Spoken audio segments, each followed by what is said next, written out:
Bonjour, je suis le rejeton et la prospérité de David, l'étoile brillante du matin. Apocalypse 22 au verset 16. Le soleil disparaîtra-t-il un jour? Si oui, quand cela arrivera-t-il? Peut-être t'es-tu déjà posé ces questions ou as-tu déjà entendu quelqu'un se les poser? Ces questions, des scientifiques ont tenté d'y répondre. D'après leur estimation, le soleil tel que nous le connaissons devrait disparaître.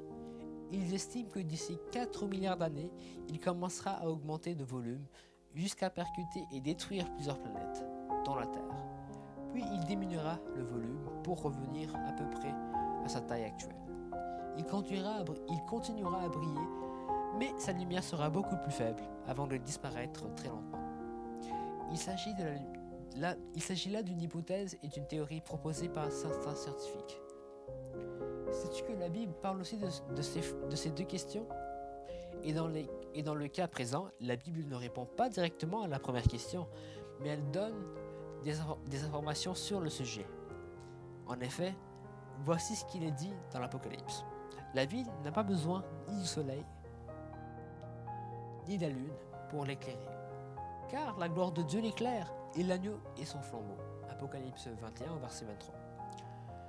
Ce texte ne dit pas si le soleil disparaîtra ou non, mais ce qui est certain, c'est que nous ne verrons plus la lumière parce que celle qui viendra de Dieu lui-même sera plus puissante et suffisante pour éclairer le lieu où habiteront les enfants de Dieu. Concernant le moment où cela arrivera, la Bible est claire. Cela se fera après le retour de Jésus, la destruction des méchants, de la terre et des mauvais anges, et après l'implantation de la nouvelle Jérusalem sur une terre recréée par Dieu. Concernant la raison de cette absence de lumière du soleil, là aussi le texte est clair. Nous n'en aurons plus besoin puisque le Seigneur, le Créateur de la lumière et de toutes les autres choses, nous illuminera de sa lumière. D'ailleurs, il n'y aura plus de nuit puisque notre lumière, Dieu lui-même, sera toujours avec nous. Nous n'aurons plus besoin de dormir ou de nous reposer.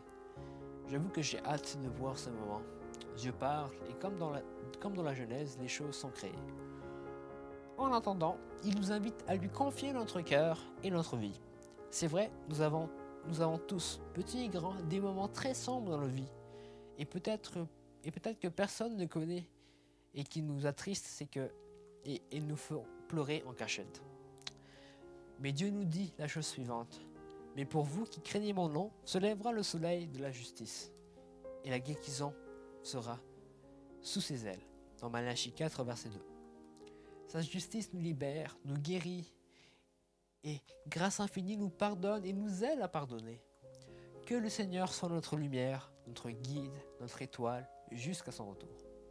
Extrait de Sébastien Régis. Bonne journée à tous.